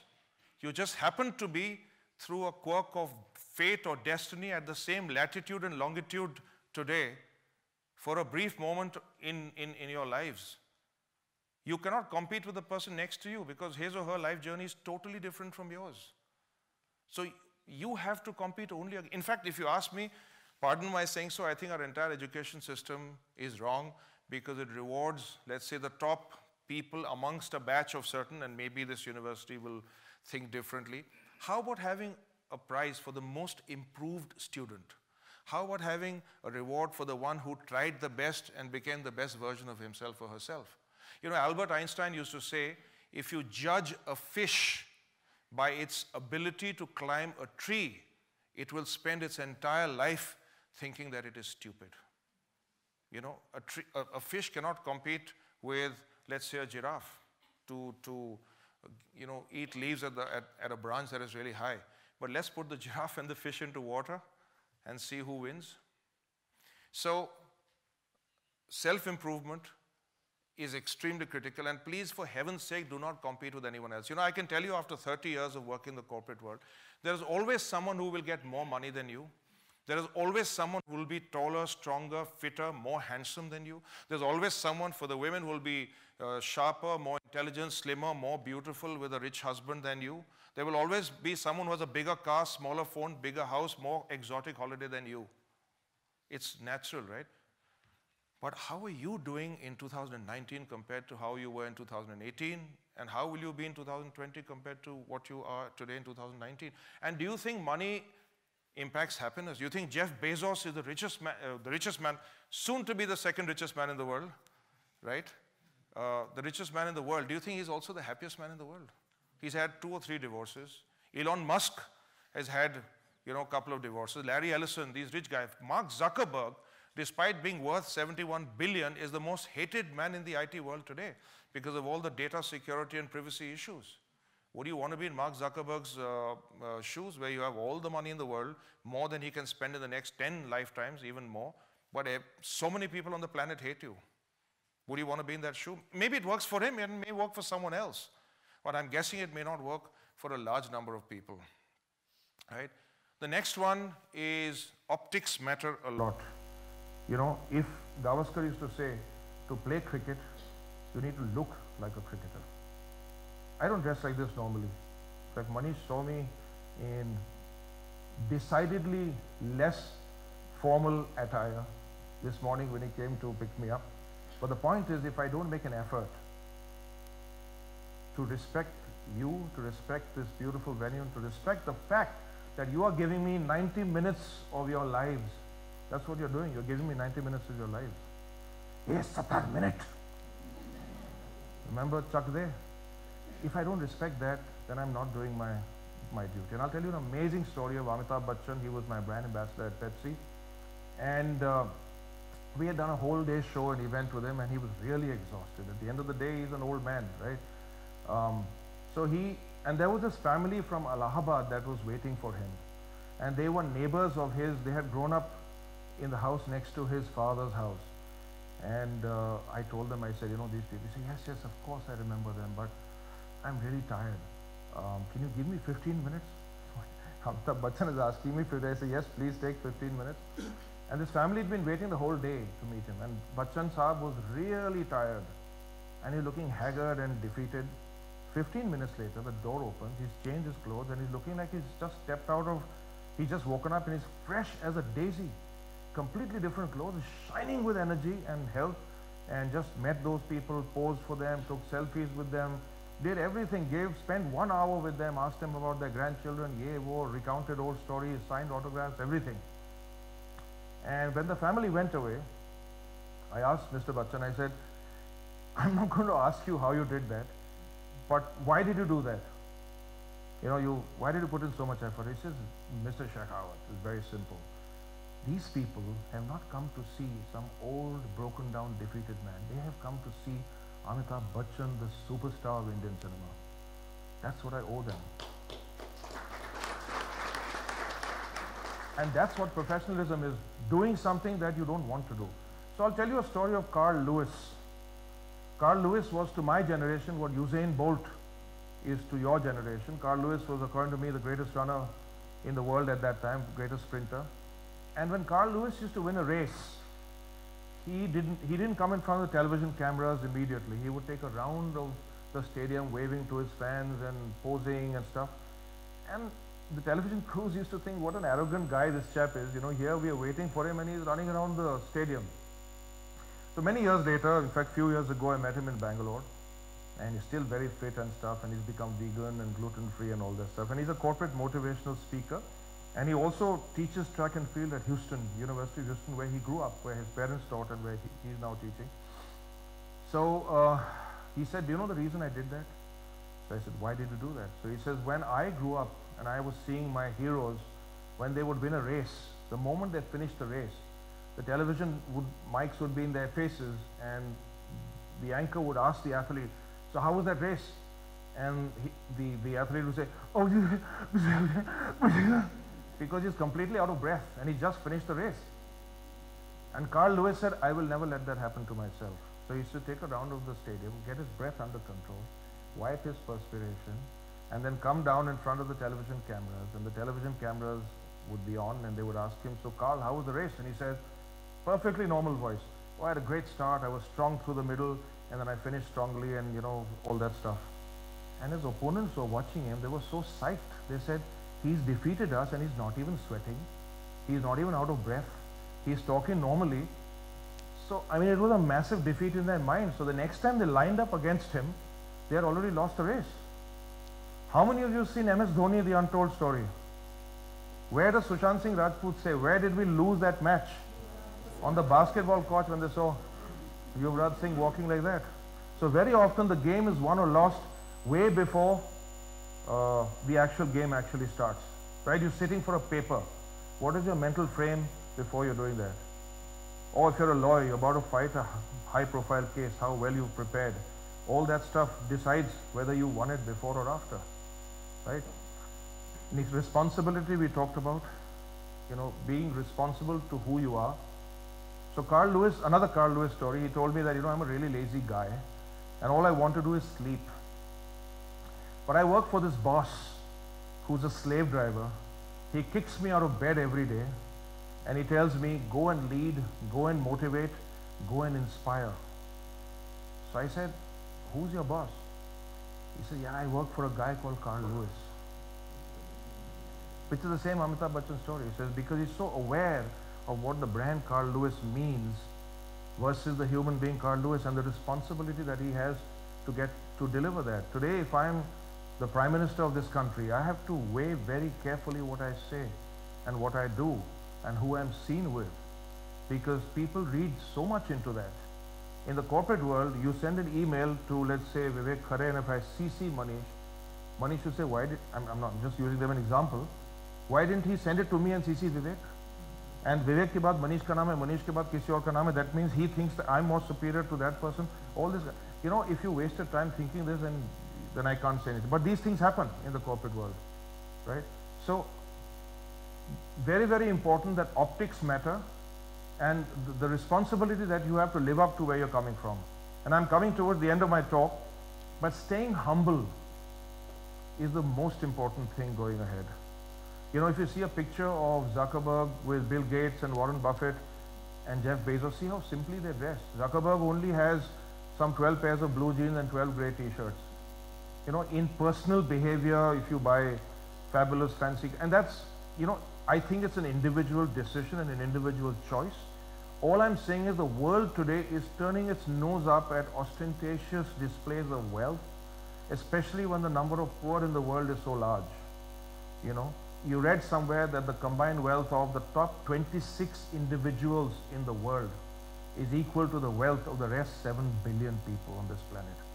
Can you imagine how sharp the disparity is? In India, by the way, that 26 number used to be 42, which means the rich are getting richer and the poor may not be getting poorer in absolute terms, but in relative terms they're getting poorer. In India, by the way, that number is 9. The wealth of the top 9 individuals is equal to the wealth of the rest of us 1.3 billion people. Now, if you're somewhere amongst those, what kind of responsibility do you have? I have recently flown with Nandan Nilekani sitting in the middle seat next to me on an Indigo flight. He didn't bother to web check in, he didn't bother to ask, unlike me who always asks for an aisle seat and a reclining aisle seat with extra leg room and so on and so forth. Nandan Nilekani can, the plane that he was flying in, he can buy out that entire airline 3 times or 4 times over. For those of you who do not know, Nandan Nilekani is ex-Infosys chairman and also head of UIADI, the Aadhaar card venture of the government, which he has now since quit, and he's joined a couple of private enterprise firms. But the most simple guy, wearing a white shirt, black trousers, the only ostentatious thing he had was an iPad. He was reading the news. He had a pair of reading glasses, ready-made reading glasses from the footpath in London, which I asked him. So now the thing is, sometimes when you reach that level, you have to try and work extra hard to look humble. And I'll tell you the story of Haile Gebrselassie, the greatest long-distance runner in history, double 5,000-meter Olympic gold, double 10,000-meter Olympic gold, double marathon gold. He was the brand ambassador for the Mumbai Marathon a couple of years ago, and he had woken up at 4 o'clock in the morning, and at 6 I had gone to the gym, and he had already gone for a warm-up run of 32 kilometers, warm-up run. By 6 o'clock, he had finished 32 kilometers, and he was coming and stretching in the gym, and I was doing something, and he just came and showed me, you're doing this wrong. So he's maybe a few years older than me, and I had to pinch myself. I said, Haile Gebrselassie, the greatest long-distance runner ever, is showing me, an unknown guy to him, who he has never met before, and it is likely he will never meet again, just the way he is. He's showing that you're doing this wrong, and he adjusted what I was doing, which is unbelievable. So staying humble is extremely important. I don't know how many of you saw that man who ran in to touch Dhoni's feet at the recent match, and Dhoni saw that the flag he was carrying in his hand was about to touch the ground. First thing he did was took the flag from him, so that the flag wouldn't touch the ground. So apart from presence of mind and situational awareness, see the amount of respect even in that moment. To be able to be outside that moment while you are part of that moment is a skill set that not too many people have. You know, you've been an amazing audience. Thank you for your attention and your patience. In conclusion, I will say, you know, India is a non-vegetarian country, even though people make us believe we are a vegetarian country. Close to 65–70% of India is non-vegetarian. So suck the marrow from life, but do not choke on the bone. Thank you so much.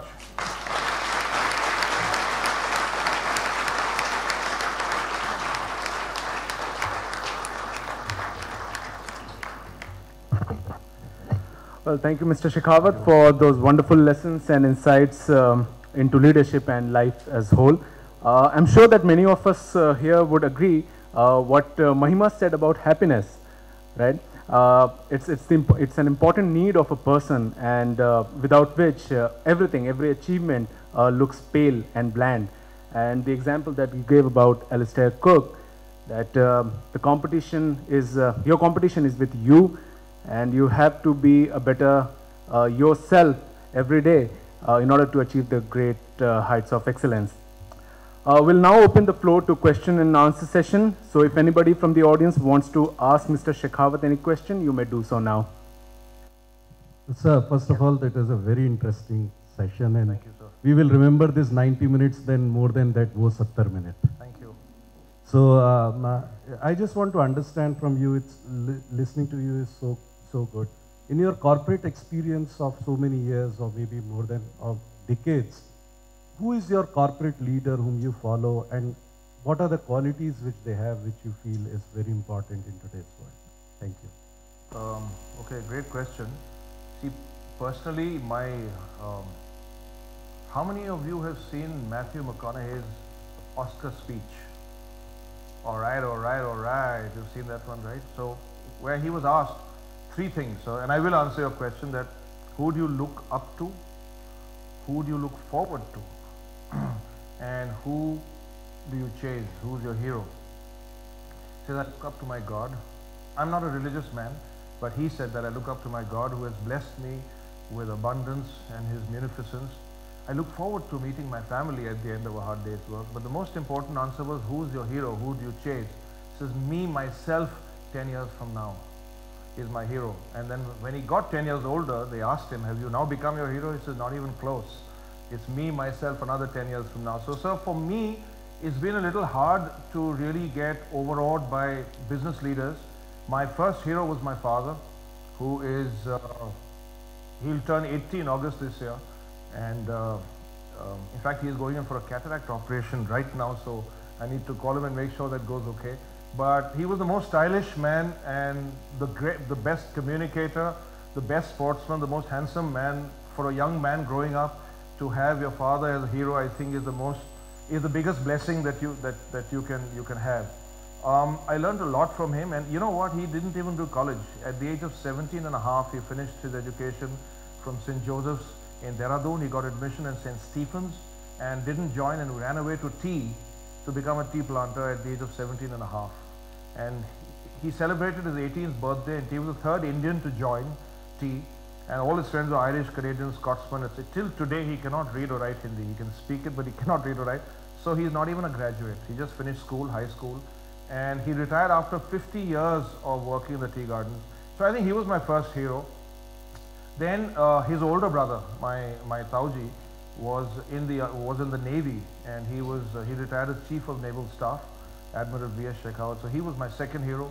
And even though my wife is not here, I think my father-in-law was my third hero. He was Chief Secretary of Himachal Pradesh. Eventually she'll see this recording, so I need to say these things. And I'm well trained by her.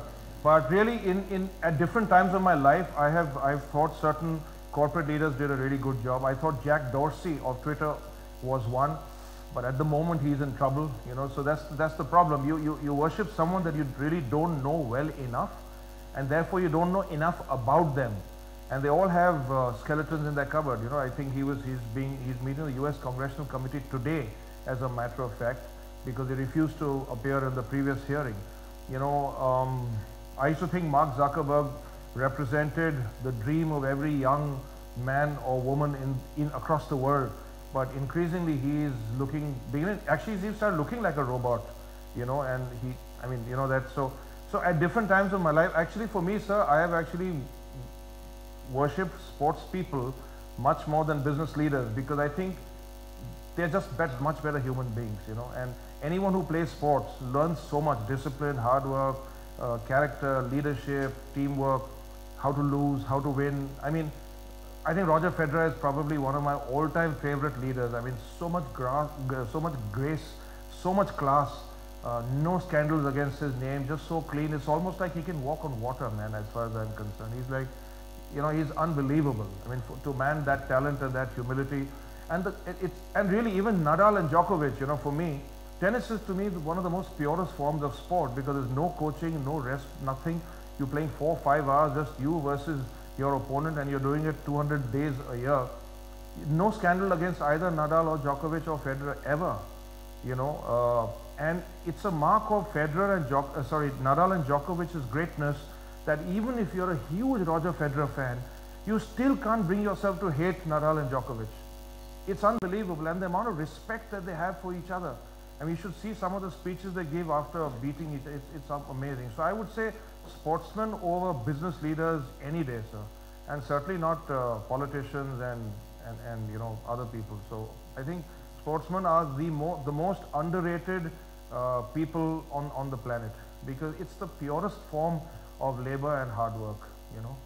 So that's my answer to your question, sir. Thank you. Anyone else happy to? If there are no questions, it means you haven't understood anything, or you've understood everything. Yes, sir.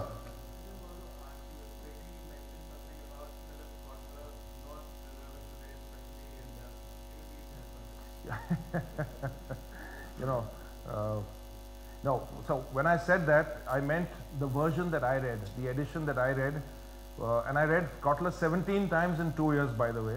The point I was making was that the Kotler that I read was full of American management, companies that many of which don't exist today.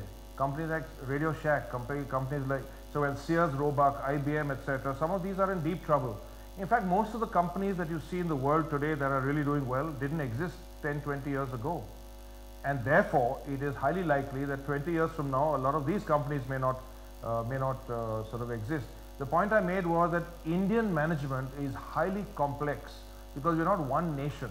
So there are certain truths in Kotler that obviously are relevant, but you need to reinterpret or reimagine, or as we are fond of saying in the advertising world, transcreate, not translate, not transliterate, but transcreate what you read and make it relevant for the Indian context, because we are a complex nation of multiplicity of languages, food, religion, urban, rural, rich, poor.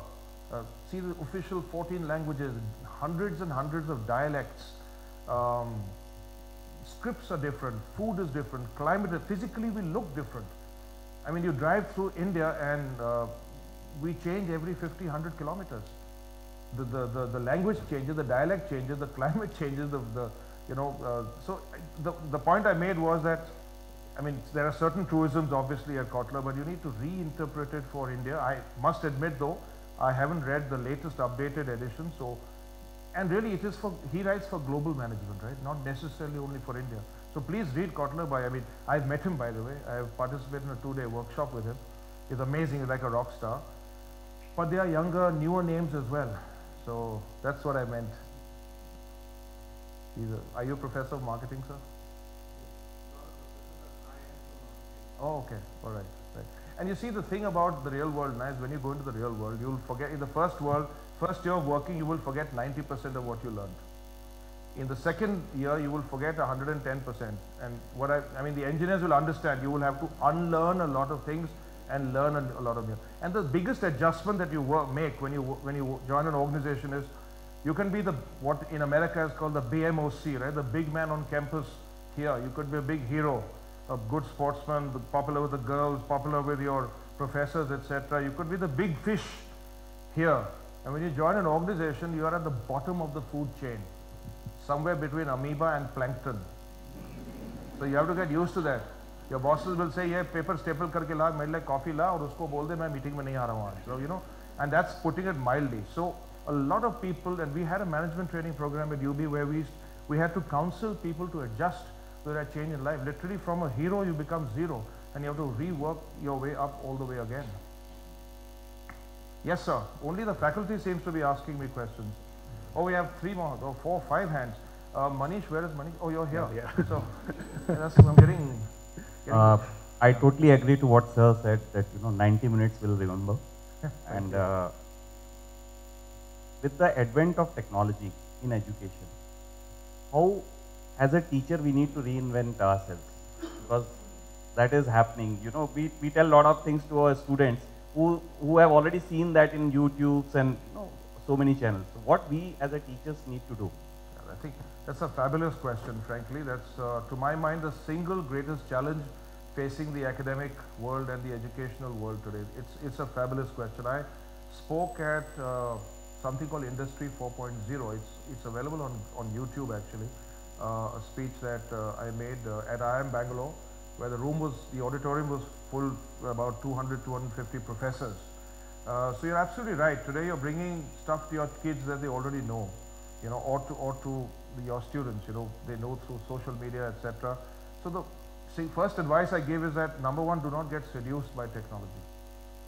Technology is not it's a means to an end. It's not an end by itself. If it has no application or no purpose, it is of no use at all. And I will tell you, when human civilization started, commerce started with the barter system, right? So if Manish has carpets and I have indigo, which is the blue gold that India used to produce, and Manish wants indigo and I want carpets, we will exchange with each other. But after a while, there's only that many carpets I can use, and that's only that much indigo that he can use. So we find a third person. For instance, if Vivek has cows and I want cows, what happens is I give him carpets, and Vivek needs carpets, so he gives him the carpets, I get the cows, I give him the indigo, and so it became more and more complicated. But after a while, it made no sense, and therefore what was invented was currency. Initially big thick coins, and therefore if he gave me the carpets, I gave him the coins. He took those coins and bought cows from somewhere else. Now cut to today, 2019. You buy on the phone, right? The way you research before you buy, and of course there are many generations in between that I've skipped for the purposes of illustrating. The way you research what you want to buy is different. The way you actually choose is different. The way you buy and place your order, the way you pay, and the way fulfillment happens to you is different. So that has changed immeasurably. What has not changed is there is still a buyer and a seller, and that will never change. So remember, if you look at from the starting point, and tell me one thing, you've seen the Egyptian hieroglyphics. Any fans of the Mummy series out here? How are the hieroglyphics any different from today's emojis? Tell me. Principally, it's the same philosophy. So 5,000 years of evolution has come back, right? So you're absolutely right, sir. Technology is a huge challenge, but like I said, it's a means to an end. Do not get seduced by it. Do not abandon your common sense. And for the love of God, you know where my phone is right now? It's in that room out there. It's not even here. Nothing is going to happen. I owe these 2 hours to you. It's become from 90 to 120 minutes, right? But if I keep, you know what I find today, and I'm going to tell you some things that you're not going to like. Today's kids got a backpack, spectacles, headphones, phone. And then they bang into stuff and all, and you miss everything that's happening around you. how will you know? Unless, to be a good marketer, to be a good human, you need to be an observer. You need to listen first. You need to see what's happening around you. I can tell by, you just tell me your name and I'll tell you which part of the world you're from, or which part of the India you're from. Or you don't even say that. Just speak in a particular way and I can tell you where you're from. So I was in Goa buying some t-shirts from, because I'd gone for the Sunburn Festival because he's sponsor, I don't listen to EDM. And he gave me a white t-shirt and I said, is black mein hai? And he looked at it and he says, black mein? So I said, Bihar ke hai ka? So he said, हाँ बिल्कुल. I said, कौन जिला? Darbhanga जिला. How did I know that? Right? I was again in Goa and I was purely because of observation. Right? Even the driver who got me here, Naresh, his name is yesterday? Naren. I mean, Manish was me, otherwise I would have been speaking to Naren. कहाँ के हो भाई? यहाँ कितने साल से काम कर? You ask Manish, I know everything about him that he cared to tell me in the half an hour that it took for us to reach the airport. Vivek and I mean, we know everything. So, because we talk to each other as human beings. So, sir, maybe the answer is actually to move away from technology and get to know them as human beings, develop leaders. Every teacher wants his or her students to do better than him or her. Otherwise, you have failed. I have had management. I never became CEO of a company. Maybe I will one day, maybe I won't. But I have trained people who have become CEOs. Samir Suneja, the global CEO of Perfetti, was a management trainee under me. He earns much more money than I can ever earn. He is far more successful than I was. Even today, he calls me sir. Ramakant Achrekar, Sachin Tendulkar's coach. When Ramakant Achrekar died, just recently, about a month ago, Sachin was one of the people carrying with tears streaming down his eyes. My basketball coach, I still touch his feet. I mean, he doesn't earn even a tenth of what I used to earn, but I still touch his feet. I mean, I meet my professor. I have my English teacher still alive. She's about 85, 88 years old. She lives in Singapore. Her son and I are good friends. When I go meet her, I touch her feet because at a particular point of time in my life, you made my life much better than what it was. Some 1% of what I am today is attributed to that. So I don't think you can beat them at technology because they've grown up with technology. We've had to learn technology. For them, it's like brushing their teeth. I mean, I guarantee. How many of you put your mobile phones right next to your bed when you sleep? And how many of you, I see one hand already dying to go up, one more there. And how many of you do, as the first thing, before your eyes even open, you pick up the phone to check what's happening? Liars. It's all of you. My daughter calls me on video, WhatsApp call, eyes are closed, the phone is out here. And I don't know whether she's alive or dead or what. I said, are you speaking? So I said, I mean, wake up and call me, right? But that's what technology does to you. But I'll tell you another story, and then we'll move to another question, is which I was in Goa having breakfast with my wife, and this place belongs to a German lady, and it was going to take a really long time for our breakfast to come. So I said to my wife, I'll have a bet with you. There were 4 couples, four husbands, 4 wives, and 8 children sitting at a giant table next to us, and no one was sitting with anyone else, as in the family. And I said, let me observe them for 1 hour, and I will tell you exactly who's married to whom and whose children are whose. Because we were waiting, I said I might as well, imagine how much I learned about consumer behavior, right? And after 1 hour, I wrote it down and I went to them, I said, I'm not a stalker, but this is the bet I had and this is my answer. And they said, you're absolutely right. I have had situations where I'm interviewing a girl and in 15 minutes I tell her, you're the older sister, you have a younger sister, both husband and wife, both your parents are working people, and you were always considered the man of the house. And she's burst into tears. She says, how do you know? Observation plus powers of perception, So, I mean, I don't think, sir, you can beat them at technology. If we can use technology to improve the course material, etc. For instance, maybe we should do away with paper examinations altogether. And there are institutes that just do it on the laptop. It's quicker, faster, cheaper. But there's a whole industry at Kota and all sorts of IITG coaching classes, etc. How are you going to handle that? I was once on a flight, sir, with Kapil Sibal. He was education minister at that time in the UPA government, and we were flying in business class, and we got talking and stuff. And I said, Mr. Sibal, he said, do you know, Mr. Sheikhawat, we need 17,000 universities in this country, not colleges, universities, each with about 8 or 10 colleges. So I said, with all due respect, Mr. Sibal, you've been part of the party that has ruled India for 50, 60 years. I mean, why haven't you done it till today? No, you don't understand, India is very complicated. So I got it, but I mean, And this is a conversation that is 10 years old. So if, you know, I mean, I think there is enormous headspace to grow in education. And the thing is education preparing you for life? Or is it just, you know, how many doctors we produce every year? 52,000 doctors.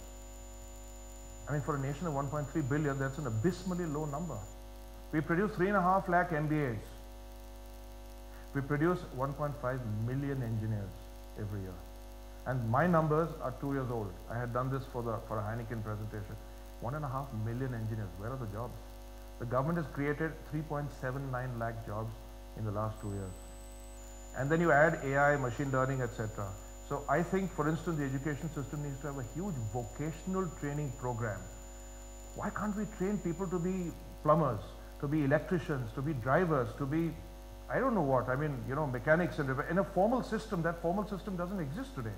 They're all informal people जिन्होंने अपने हुनर सीखा है बाप दादा से. So I think there's a massive vocational opportunity. I think technology can make examinations, course material, etc. that much easier to read, far safer. But there's a whole textbook industry. There is a whole coaching industry. There are so many challenges in this country because education has been run a particular way for so many years. But more importantly, I would request teachers to train the next generation to be better human beings and better leaders for this country and this world. I'm not sure if I answered your question, but there were 2-3 other hands. Manish, you please let us know how much time we have. You're the time keeper. Yes, there's a lady there. One question. Good afternoon, sir. Good afternoon. First off, thank you for enlightening us today. So my question to you is, apart from all this, I want to know, after all the busy schedule that you have, what's that one thing that comes to your mind before you go to bed and after you wake up? What do you tell yourself, and what's before the I go to bed and self-motivation? after I wake up? Yeah, both the times. I should be asking you these questions, not you asking me these questions. You are the motivator. Yeah, it's what the Japanese call, sit down, it's Thank what you the so Japanese call ikigai. What is your purpose in life? What do you wake up for? What is your purpose in life? Frankly, if I could answer that question, then I don't know really what my purpose in life is. So when I don't know, after having worked for 30 years and I'm 54 years old, I can't expect you as a 21, 22, 19, 18 person. And if you don't know, that's all right. Because at different times of life in your life, you want to do different things. You know, frankly, if you ask me, I always wanted to be a teacher. Somehow I found myself in the corporate world, and I'm doing a lot of teaching now. I mean, or giving gyan, as my colleague says, bolte zyada ho, gyan zyada dete ho. But I actually wanted to teach, frankly, and teach, and so in some way I'm doing that. I've been doing it for a while now, at least for the last 10, 15 years. But since I quit UB in the last 6 months, I've done a lot of it. But before I go back to sleep every night, see, I'm an Aquarian and I have OCD. So, if you'll notice that everything that I do will be all perfectly ordered, and I get it from my father, he's like that. So I look back and said, how was the day? Did I do my best today? Kahin par kasar chhodi ki nahi chhodi? Even as a sportsman, that's what you say. You know, if you play, sometimes you play really well and you still you lose. And sometimes you play badly and you win. Trust me, there is more satisfaction in having played well and lost than there is in playing badly and won. There's no satisfaction because you were not tested. So I just think back and say, did I do everything to the best of my ability today? What could I have done better? And if I look in the mirror and say, you know what? And when I was younger, I used to agonize. I used to say that, I think I did my best, but the result didn't come. So the fault is somehow mine. It's not, because when you're writing a paper, once you've written it and the invigilator is taken from your hand, it is out of your control. Thereafter, you cannot influence the invigilator, even though people try in Bihar and other places, and UP and so many other places. Nothing against these states, but the control of that is out of your hand. So I have made peace with the fact that I did my best. Uske baad hua nahi hua, Bhagwan ki marzi, or whatever you want to call it. And in the morning, frankly, when I wake up, the first thought comes to my mind: am I going to eat an omelette or fried eggs or ande ki bhujji or whatever? No, but I typically before I go to sleep, I see my plan for the next day. And unfortunately, I'm more busy after I quit than when I was working, So, but really, the more important thing is, did I do my best today? Kuch kasar chhodi ki nahi chhodi? And what is it that I need to do tomorrow? It's more from that point of view. Yeah, there was a gentleman here. So it was a pleasure listening to you. So my question to you is, hello. So as you talked about failures, and what if we are successful, but what if we make a huge mistake? Just like what happened with David Warner and Steve Smith. They were highly successful, but one mistake and their career was shattered. And all the works that they had done, it had been demeaned. So what is in those times, what should we do to cope with that? Do you drive? Do you know how to drive? Motorcycle, car? Both? Yes. Okay. So sit down.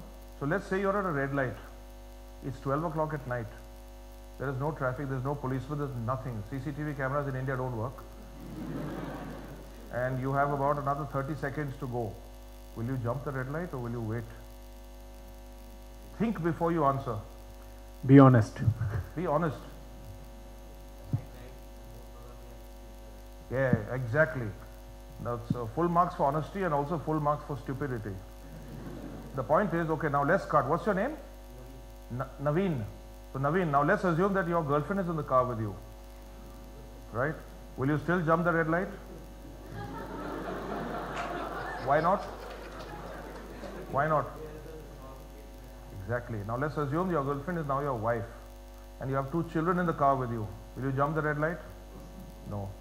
Let's cut to the fact that your girlfriend is your wife and she's in labor and you're rushing to the hospital. Will you jump the red light? Exactly.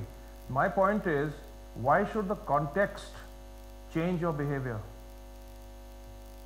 Apart from the fact that your wife will kick you if you don't jump the red light, right? But why should the context and the circumstances change your behavior? If you're walking on the road and you see 100 rupees lying there, will you pick it up? But the guy behind is saying no. Okay, 10 rupees, will you pick it up? 100 rupees? 1,000 rupees? 100,000 rupees? You know, there are no right or wrongs in this. Frankly, it's what you are. Here's the thing, and Vivek is not going to like me saying this, is there's no cricketer on the planet who hasn't done what these guys did. But they're the only guys who got caught. Right? That doesn't mean you do it and don't get caught, because that is the aim of these people. But more importantly, as a leader, let's assume you're Steve Smith, who I think is the worst person to captain Australia. David Warner should be captain. Whenever you have the naughtiest boy, if you ever become a leader, make the naughtiest boy the class monitor. Shahrukh Khan bolta nahi, ek hi gunda hai is team mein, main hu gunda. Or let's say in UP, Mayawati says, I am the only gunda. When Mayawati comes to power, all gundagardi finishes. You may have other opinions about her, all gundagardi finishes. They are all dead scared of her, right? So what they did, everyone else has done, but they got caught. Now the problem with Cricket Australia is that the world, you know what, I would suggest you read Shane Warne's interview in yesterday's newspaper. Brilliant. He was the most politically incorrect guy, and he said the characters have gone out of the game. And do you think a 1-year ban is justified? I mean, it's ridiculously over the top here. 1-year ban is totally excessive. But the problem is Cricket Australia needed to make an example of it. So sometimes you're at the, you know, fag end of the, what do you think should happen to Hardik Pandya? Should he be banned? The girls also believe he shouldn't be banned? Well, please speak up. Don't get intimidated by me. Here's the thing. So he's talking about girls, and these girls don't believe he should be banned because a stupid locker room conversation that every boy has done in his entire life, and if you're saying you haven't, you are a liar. As they say, hamam mein sab nange hain. But the point is, you wouldn't do it on national television.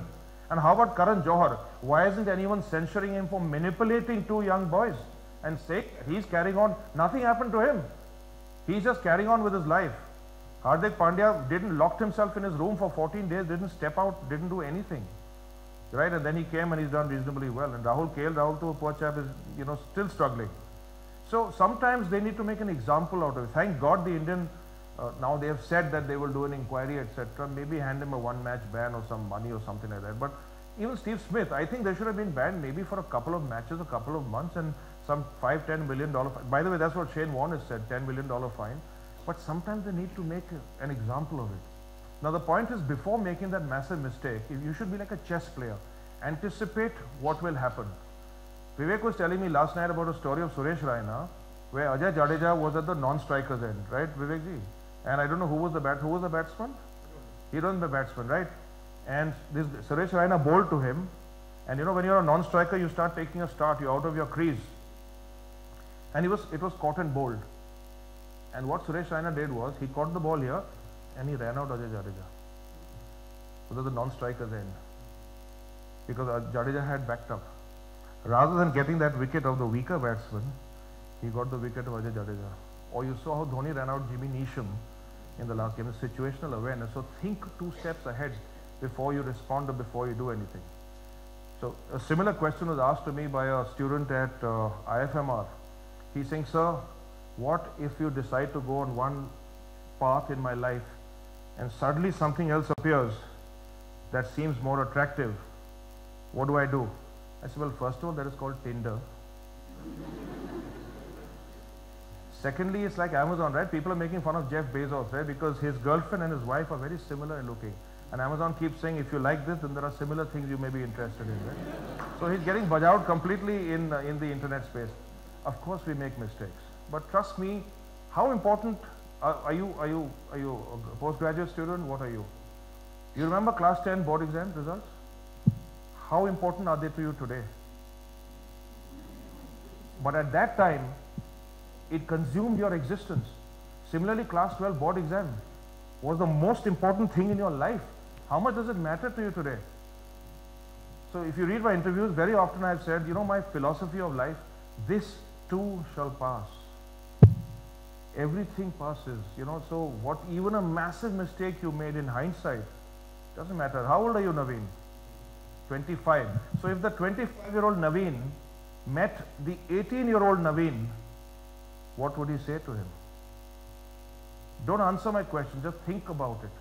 What would you tell him? Don't take life so seriously. Tell people to F.O. more often than you have. You don't know. You know, inevitably, no mistake is so large that you cannot recover from it. I told you Marwan Attapattu's story. 8 years he waited to score his second run. And I have to tell you, yeah, I'll come to you. Just one other thing, and Manish, please tell me how I'm doing on time. Courage of conviction. Have you heard the story of how Sylvester Stallone started in Hollywood?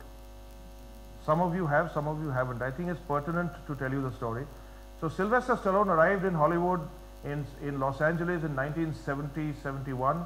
He came with a pregnant wife and $75 and a yellow car, beaten up yellow car. And all he had was a script in his hand, a movie script. And he started going to the rounds of studios, and studios kept rejecting him. And his money kept reducing. And after about a week, he walked into a studio that said Robert Chartoff and Irvin Winkler. He left the script with them, and they said, come back to us in a week. So he came back in a week, and they said that we will offer you $25,000 to walk away from this script. Leave it with us. He's got $50, they're offering him $25,000. And he said, no. They said, what do you mean, no? He said, this is Hollywood. Do you even know who you are? You're some Italian immigrant who thinks he's a big, and you can't even talk, you talk like this and stuff. And he said, please. So he said, no, I think it's worth more. And he took the script and walked away. And they called him back a week later, and they said, okay, we will give you $250,000 to walk away from this script. And he says, no. He said, what do you mean no? He said, I want to make this movie and I want to act in it. So they said, do you have any acting experience? He said, yes, I worked it in a porn film, which is true, by the way. He said, are you like out of your mind? We're a major Hollywood studio. You act in a porn film. You're an Italian immigrant who's just got a great body and you can't even talk. And you think you can make this film? And he said, yes. So he said, okay. And about a week later, they made him an offer. They said, okay, we will pay you $1 million to make the film. That's our budget for the whole film, but we can't afford to pay you as an actor's fee. So you just have to make this film at $1 million. So he said, okay, can you give me 25% of the gross proceeds? He said, you think the movie's going to make money? He says, I have a feeling about it. He says, okay, since you can't pay me, give me 25% of the profits. Okay. He made the movie in $950,000. The budget was $1 million, $950,000. In the year the movie was released, it beat Taxi Driver starring Robert De Niro and Godfather Part 2 starring Robert De Niro, Marlon Brando, Al Pacino, James Caan, Harvey Keitel, all these guys. It beat it and won Best Picture at the Oscars. The movie's name was Rocky, and it went on to gross $500 million worldwide, and Stallone got $125 million That is how he started in Hollywood. Imagine someone offering you $250,000 when you have $50 and you have the courage of conviction to say no. So every time you feel depressed and defeated, think about Stallone's story. Yes, the lady there near the pillar. Yes, she has a question. Good afternoon. You're welcome.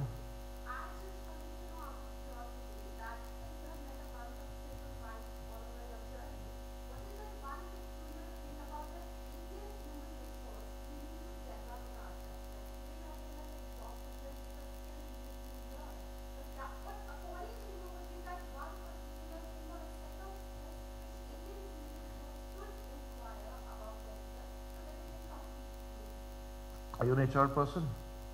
Are you a human resources person? You know. Oh, you're from school. Okay, great question. In my mind, that's a very easy answer. Please sit. The single word is empathy. Nothing else. Empathy. Put yourself in that other person's shoes. Empathy and not sympathy. Sometimes you have to tell people that you're sacking them, that you're letting them go. You have to give them a hard message. And it may result in people losing homes because they have a home loan to pay. It may mean him pulling his children out of school because maybe he gets a job somewhere else.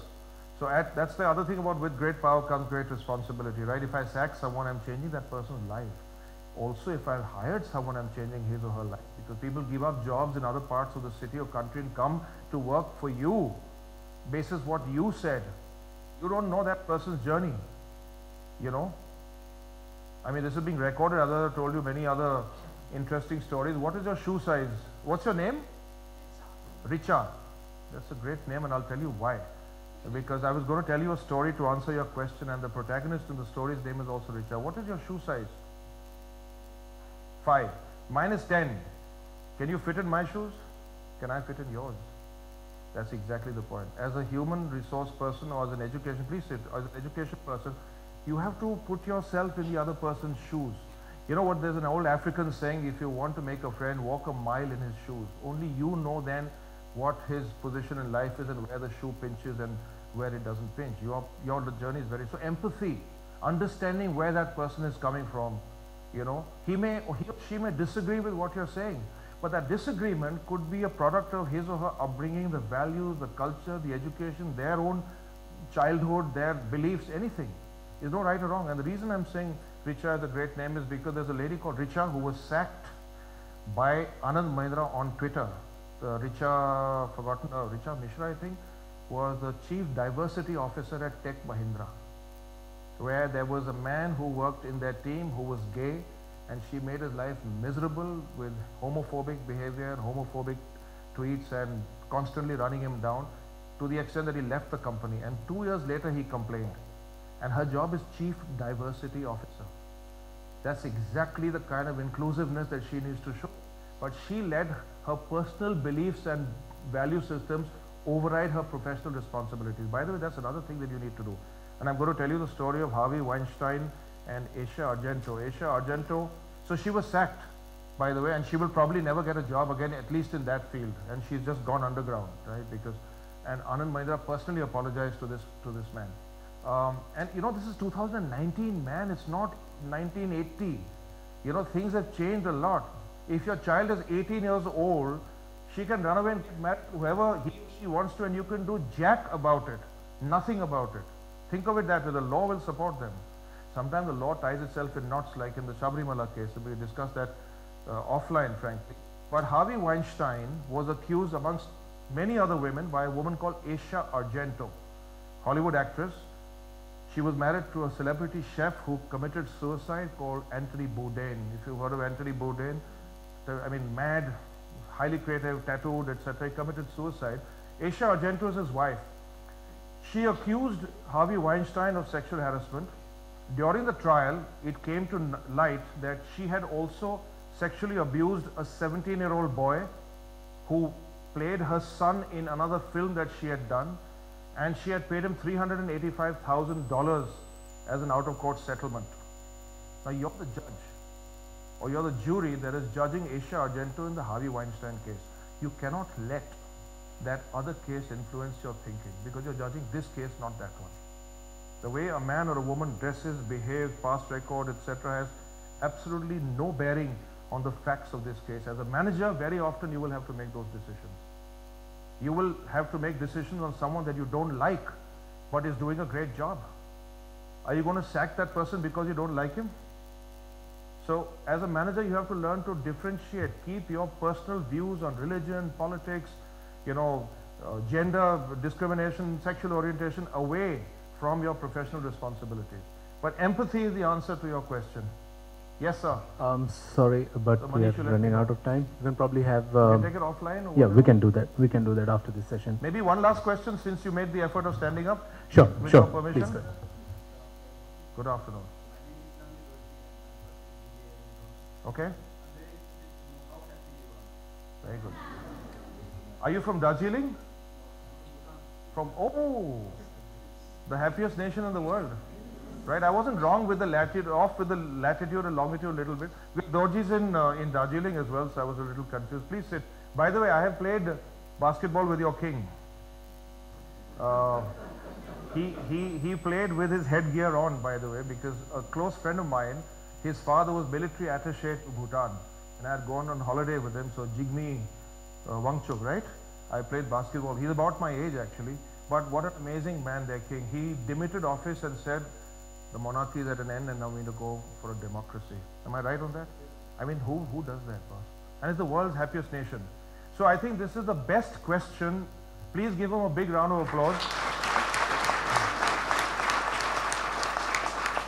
In all my years of speaking, and I've spoken all over the world, as you may know, no one has ever asked me that question, and it is appropriate that this question comes from a citizen of the happiest nation in the world, right?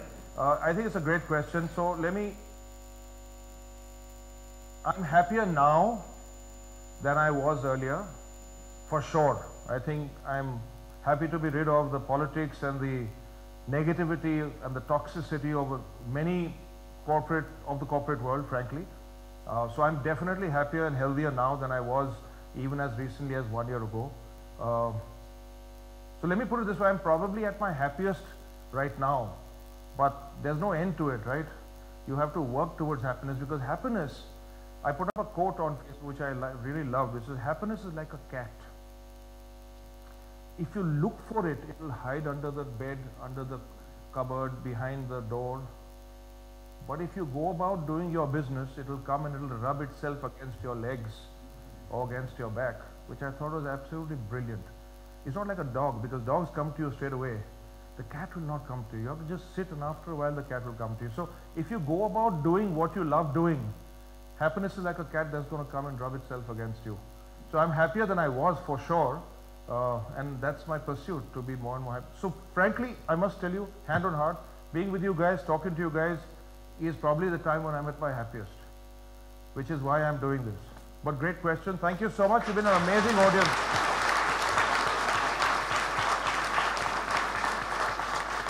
Thank you. Well, this brings us to the end of episode 1 of JLU Knowledge Series. On behalf of Jagran Lakecity University, I would like to thank Mr. Samar Singh Sheikhawat for taking out time from his busy schedule and visiting us. I would now request our Dean, Dr. Vivek Khare, to please come up on the stage and present a small gift to Mr. Sheikhawat.